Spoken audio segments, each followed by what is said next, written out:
Bienvenue à la grande édition de Rwanda TV. Tout de suite, les grands titres. Cérémonie de mémoire ce mercredi au siège du programme des Nations Unies pour le développement PNUD en sigle. Les agents de cet organisme de l'ONU se sont souvenus du génocide perpétré contre les Tutsis au Rwanda il y a 29 ans. Le conseiller spécial du président de la République en matière de sécurité, le général James Kabarebe, interpelle les jeunes à privilégier les bonnes valeurs et à être visionnaires en tant que futurs leaders du pays.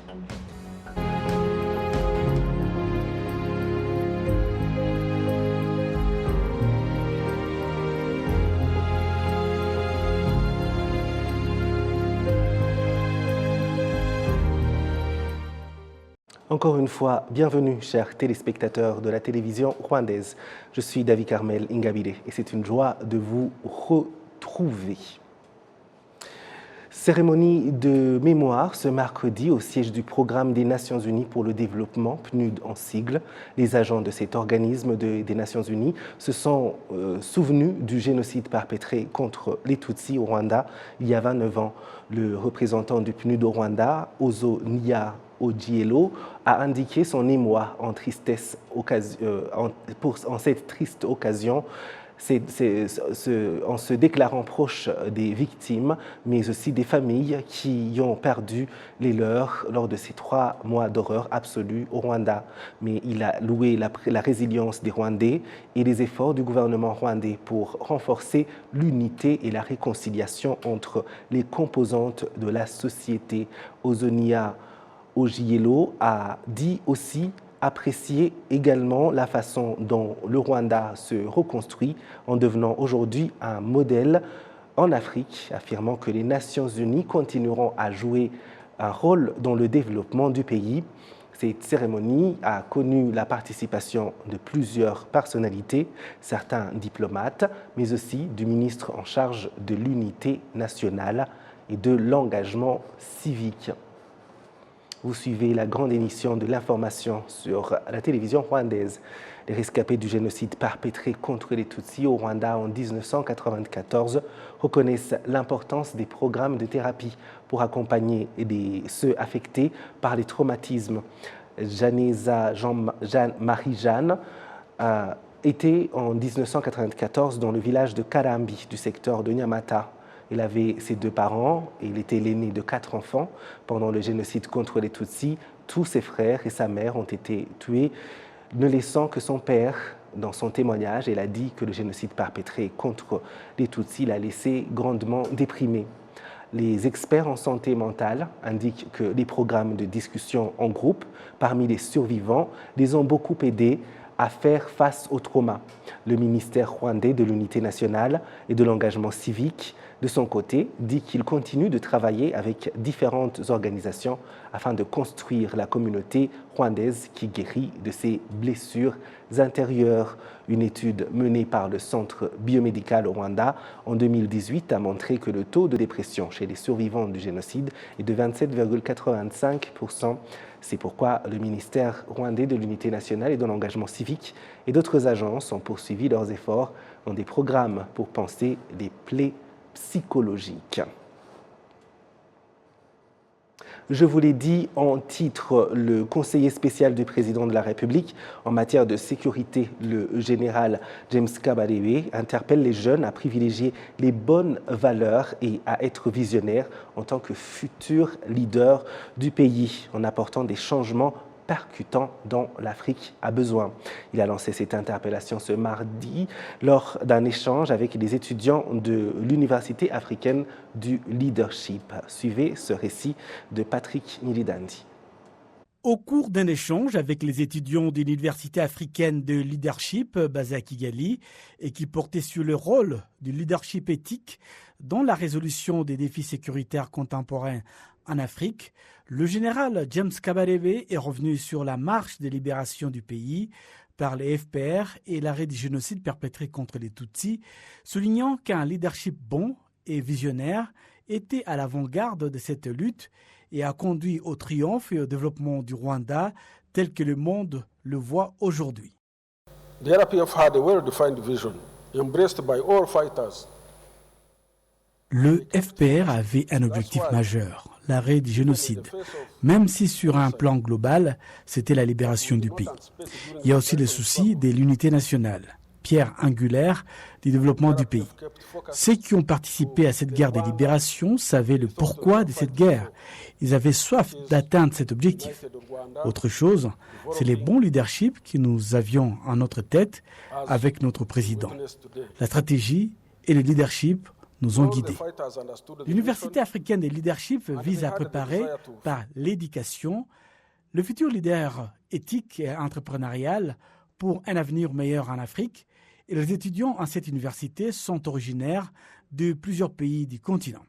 Les participants étudiants ont apprécié les échanges du jour. Ce que j'ai appris de cette présentation, c'est qu'avec une bonne idéologie, on peut changer le monde, en particulier le continent africain. Le plus grand obstacle pour ce continent est le problème de leadership. La plupart des dirigeants ne poussent pas leur population vers un changement positif. C'est ce que le général nous a dit, que nous sommes les leaders de demain et que nous devons travailler pour ces changements. Le conseil spécial du président en matière de sécurité, le général James Kabarebe, a exhorté les jeunes à se caractériser par des bonnes valeurs, car cela les aidera à apporter des changements nécessaires au développement de leur pays. Avoir de la discipline est une arme redoutable pour combattre et gagner la guerre. C'est l'une des valeurs qui nous a aidés. Vous, les jeunes, et même les leaders qui sont encore jeunes, vous devez pousser les autres dans la bonne direction en les aidant à être meilleurs.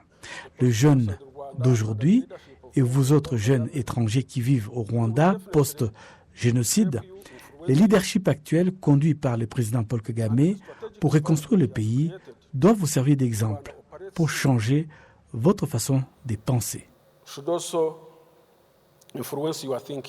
Ces échanges ont eu lieu alors que le pays se souvient pour la 29e fois du génocide perpétré contre les Tutsis au Rwanda en 1994.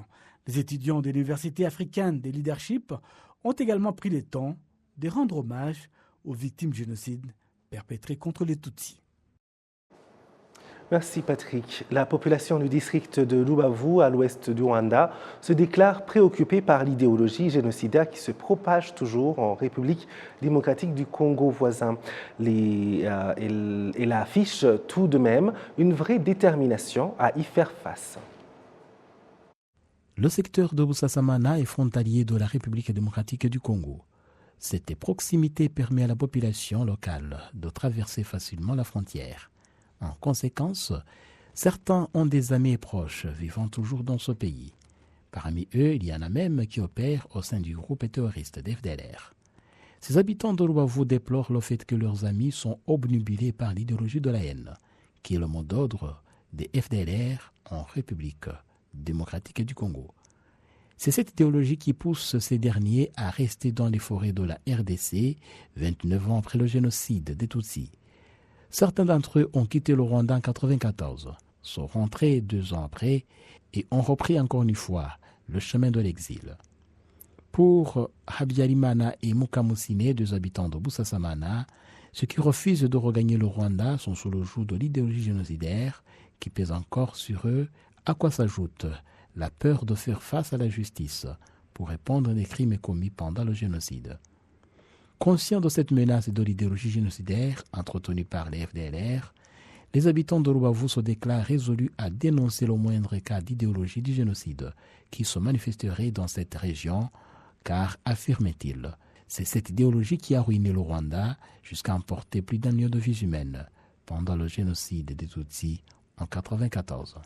S'exprimant au lancement de la Semaine de Dieu nationale et des activités de la 29e commémoration du génocide des Tutsis au Rwanda, le ministre de l'Unité nationale et de l'engagement civique est d'ailleurs revenu sur cette menace des FDLR qui opère en République démocratique du Congo voisine. Le groupe des FDLR, qui rassemble les responsables du génocide et les prisonniers de cette idéologie, est encore actif. Il y collabore avec l'État congolais en propageant la haine des Congolais Tutsis qui se sont retrouvés dans ce pays par l'histoire qu'ils n'ont pas choisie. Ceux qui plient sous l'idéologie du génocide devraient y renoncer et opter pour l'unité et la vision élargie des Rwandais. Et ces étrangers-là qui veulent commettre le génocide, d'expérience, nous leur disons de mettre en avant plutôt le respect de la vie. Les statistiques du Bureau rwandais d'investigation montrent que les crimes relatifs à l'idéologie du génocide ont baissé de 17,5% dans les 5 dernières années. L'idéologie du génocide se manifeste le plus à l'est du pays, à l'échelle de 30,7%, alors qu'elle est en baisse au nord du Rwanda, avec le taux de 100,6%. Vous continuez à suivre la grande édition du journal sur Rwanda TV. Merci d'être avec nous. Ils sont de plus en plus nombreux, les chercheurs et journalistes à travers le monde, qui soulignent l'importance pour le monde de prendre ses responsabilités en luttant contre l'idéologie du génocide rampante dans certains pays. Patrick Nilidandi nous fait le point. Cela fait 29 ans que le Rwanda est sorti du génocide contre les Tutsis, où le pays s'est développé dans tous les secteurs, y compris de la gouvernance, de l'économie et du bien-être. Malgré cette évolution positive, il y a encore des Rwandais et la communauté internationale qui participent encore à des actes liés à l'idéologie du génocide à travers leurs écrits, mais aussi dans les médias. Tom Ndairo, chercheur, souligne la contribution de la recherche et des médias dans la diffusion de cette idéologie du génocide. Mu mahanga hari abantu bagenda bandika ibitabo natanga ingero ebyiri ufashe. Il y a des gens à l'étranger qui écrivent des livres. Par exemple, si vous prenez l'ouvrage de la Canadienne dénommée Judy River et un autre livre publié par Pierre Péan et un autre livre récemment publié par des personnes vivant en Amérique dirigé par Claude Gatembouke, ce sont tous des livres qui propagent l'idéologie du génocide. Les gens connaissent cette haine qui s'est propagée depuis l'année dernière en République démocratique du Congo, mais pas seulement là-bas. Il semble que cela dure depuis longtemps.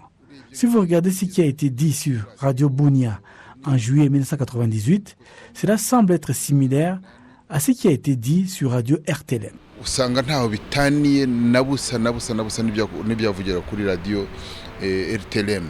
Bien que certains pays aient pris des mesures pour reconnaître leur rôle dans le génocide contre les Tutsis, il y en a encore d'autres qui semblent nier complètement ces génocides, ce qui se reflète également dans les messages délivrés par certains des dirigeants de ce pays. Un historien français, le professeur Vincent Duclercq, souligne que le monde devait prendre ses responsabilités dans la lutte contre l'idéologie du génocide à travers des rapports consacrés à l'enseignement de l'histoire. La culture civique, la culture historique des jeunes Français, et je crois que ça, c'était un objectif voulu par les deux présidents. Je pense que c'est quelque chose d'essentiel pour vraiment renforcer la vérité et lutter contre le négationnisme. Linda Melverne, journaliste et auteur britannique, ainsi qu'Albert Lutatsimbula, notent tous deux que dans cette lutte contre l'idéologie du génocide, le rôle des médias est crucial.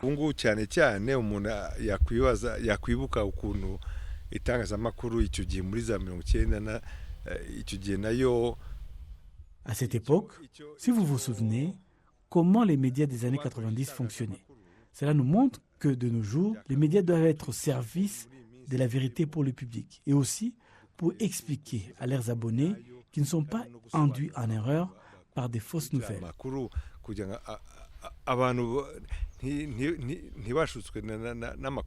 Le ministère de l'Unité nationale et de l'engagement civique note qu'actuellement, l'idéologie du génocide a diminué à une moyenne de 94,7%, bien que certains pays continuent de le soutenir et de la diffuser.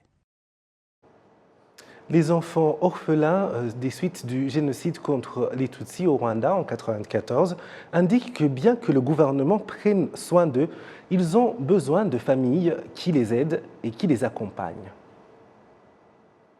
Kenya Kuradusenge a été adoptée par une famille en 1999 alors qu'elle venait de passer quelques années à l'orphelinat de Sainte Famille après le génocide perpétré contre les Tutsis au Rwanda en 1994. Elle a fait face à plusieurs difficultés après son adolescence. Kenya indique qu'elle se porte de mieux en mieux bien parce qu'elle est parvenue à avoir son identification, ce qui lui permet de se faire soigner par la mutuelle de santé. Elle effectue même les activités rentables au centre de Lugobagoba et aura même bientôt un logement à Gachurabwenge en district de Kamonyi. Avant, lorsque je n'avais personne, je m'isolais et le chagrin pesait lourd dans mon cœur. Mais actuellement, je connais qui je peux appeler ou aller voir, car dans FPR Kigali, parmi les groupes, il y a une personne que j'appelle maman, et une autre que je considère comme mon frère, et d'autres qui sont comme mes petits frères et sœurs. Il n'y a donc plus de soucis de solitude. L'amour et affection que Kenya reçoit la réconforte, mais n'empêche qu'elle veuille toujours trouver sa famille d'origine.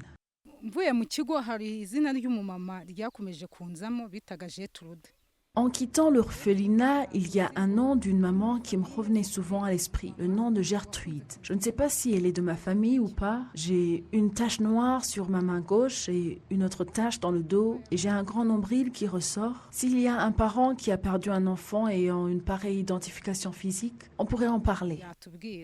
À part le cas de Kenya Kuradusenge, il y a des enfants sans trace qui expriment avoir des problèmes de logement, comme Amina Ouimana qui actuellement habite à Mageragere en district de Nyarugenge.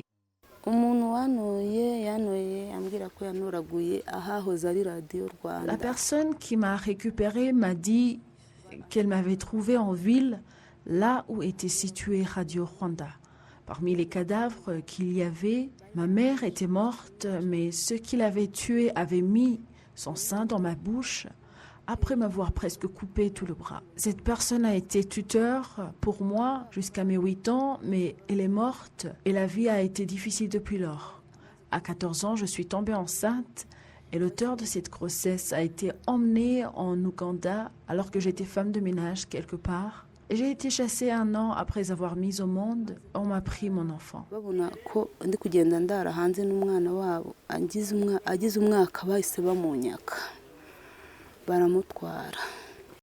La majorité des défis d'Ouimana est observée chez d'autres comme Ouamahoro Monique de Rwanda à Kamonyi. La jeunesse qui ne connaît pas leur famille d'origine se réunit pour s'entraider d'une manière ou d'une autre. 50 jeunes qui ne connaissent pas leur vraie famille d'origine se sont réunis et parmi eux, 7 ont déjà retrouvé leur famille d'origine.